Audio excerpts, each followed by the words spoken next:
Assalamu alaikum dear students, welcome to my YouTube channel MSR Learning Point. I am Muhammad Sohaib, your maths instructor. I hope all of you will be fine. Students, हम exercise 1.3 solve कर रहे हैं। आज उसकी type number 4 solve करेंगे। उसमें है exponential equation. तो आइए स्टार्ट करते हैं।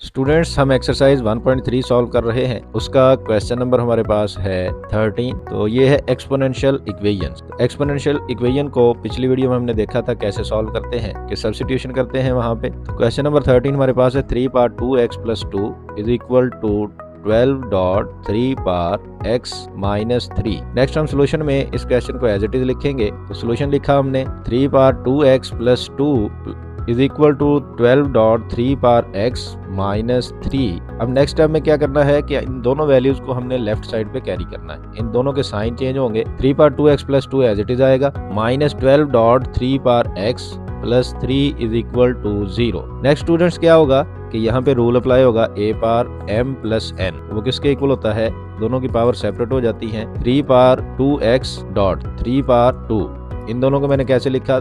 a पावर m + n था, a power m dot a power n, power को सेपरेट कर दिया। और next values as it is आएंगी 12.3 power x + 3 is equal to 0। Next 3 power 2 का मतलब क्या होता है कि 9 कि हमने 3 को 2 टाइम मल्टीप्लाई करना है। और ये कितना बनेगा? 9.3 power 2x as it is आ जाएगा, -12.3 power x + 3 is equal to 0 as it is आ गया। और इसको इक्वेशन 1 का नेम देंगे। स्टूडेंट्स, नेक्स्ट स्टेप में हमने इसको रिड्यूस करना है क्वाड्रेटिक इक्वेशन में। तो ये है उसकी स्मॉलेस्ट पावर, 3 पावर 1x है, यहाँ 3 पावर 2x। तो स्मॉलेस्ट पावर को एक अननोन वेरिएबल के इक्वल लेट करेंगे। तो आइए लेट करते हैं। Let 3 power x is equal to y। अब यहाँ पे देखिए 3 पावर x की वैल्यू की प्लेस पे तो y पुट कर देंगे, लेकिन हमारे पास 3 पावर 2x, इसकी वैल्यू क्या होगी? तो वो यहीं से वैल्यू फाइंड आउट होगी। वो कैसे होगी कि इसका स्क्वायर करेंगे। 3 power x whole square is equal to y square. तो यहाँ पावर्स आपस में मल्टीप्लाई होंगी। तो क्या आएगा? 3 power 2x is equal to y square. अब क्या करना है कि इक्वेशन 1 में 3 पावर x की प्लेस पे y पुट करेंगे और 3 पावर 2x की प्लेस पे y स्क्वायर पुट करेंगे। तो हमारे पास क्या इक्वेशन आ जाएगी? Equation 1 becomes 9.y square. तो क्या बनेगा? 3 पावर 2x की प्लेस पे y स्क्वायर आ गया, -12y, 3 पावर x की प्लेस पे y आ गया, +3 इज इक्वल टू 0। ये आगे स्टूडेंट्स हमारे पास क्वाड्रेटिक इक्वेशन। अब इसको कैसे सॉल्व करते हैं? फैक्टराइजेशन मिड टर्म ब्रेक से इसको सॉल्व करेंगे। तो आइए इसको सॉल्व करते हैं। क्वेश्चन में एज इट इज लिखूंगा 9y square -12y + 3 is equal to 0। Next हमने इसकी मिड टर्म ब्रेक करनी है। 9y square as it is लिखा जाएगा, -12y को क्या लिखेंगे? -9y - 3y + 3 is equal to 0। अब स्टूडेंट्स इन दोनों में कॉमन लेंगे, फिर इन दोनों में भी कॉमन आएगा। इन दोनों में कॉमन क्या है? 9y। और अनकॉमन में क्या रह गया? y - 1। यहाँ क्या आएगा कॉमन? -3।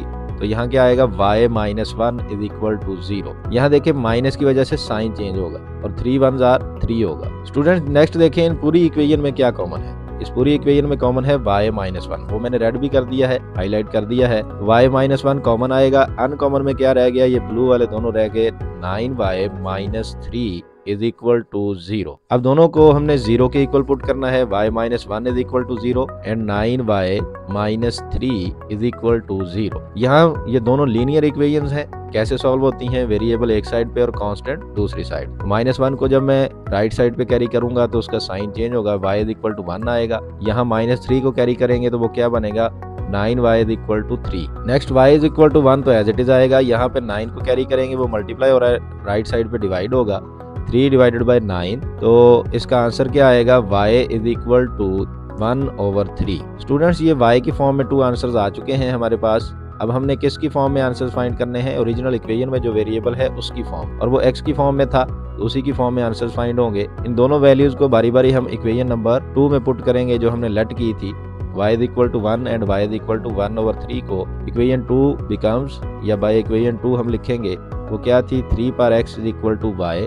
अब यहाँ पे स्टूडेंट्स हमने y की प्लेस पे बारी बारी दोनों वैल्यूज को पुट करना है और x की फॉर्म में आंसर फाइंड करने हैं। तो 3 power x is equal to क्या आएगा? 1 and 3 power x is equal to 1/3। अब यहाँ पे ये एक्सपोनेंशियल इक्वेशन है, इसको कैसे सॉल्व करते हैं स्टूडेंट्स? यहाँ पे रूल याद रखना है कि या तो हम उनके बेसिस को सेम कर लें या एक्सपोनेंट को सेम कर। तो वो कैसे करेंगे, 3 पावर x को मैं एज इट इज लिखूंगा, 1 को हम लिख सकते हैं 3 पावर 0, क्योंकि आपको पता है किसी भी नंबर की पावर 0 हो तो आंसर 1 होता है। हमने रूल पढ़ा हुआ है a power 0 is equal to 1, कि कोई भी रियल नंबर हो उसकी पावर 0 हो तो आंसर क्या होता है 1। यहाँ पे आपने करेक्शन कर लेनी है, 0 पावर 0 1 नहीं होता, वो अनडिफाइंड होता है। तो यहाँ पे देखें अब 3 is equal to 3 bases same हो गई, तो एक्सपोनेंट भी क्या होंगे, सेम। तो x की वैल्यू क्या आ गई, 0। नेक्स्ट इसी तरह इसको भी सॉल्व करेंगे, 1/3 पावर 1 है, 1 अंडरस्टूड है, लिखा नहीं जाता, पावर इसकी 1 है, और वो न्यूमरेटर में जाके उसका पावर का साइन क्या हो जाएगा, चेंज, तो 3 पावर -1 लिखा जाएगा। ये रूल है a power -n is equal to 1/a power n, के डिनोमिनेटर में अगर कोई पावर हो तो वो न्यूमरेटर में जब कैरी करें तो उसका साइन क्या हो जाता है, चेंज। अब यहाँ पे भी बेसेस सेम हो गई, एक्सपोनेंट दोनों क्या होंगे, सेम, इक्वेटिंग द बेसिस या रियल नंबर्स। तो x इज इक्वल टू -1। तो सोल्यूशन सेट स्टूडेंट हमारे पास क्या आ गया, 0, -1। तो ये थी आज की वीडियो, उम्मीद है आपको समझ आई होगी। अगर अच्छी लगी हो तो इसको लाइक, शेयर और चैनल को सब्सक्राइब करना ना भूलिएगा। बहुत शुक्रिया।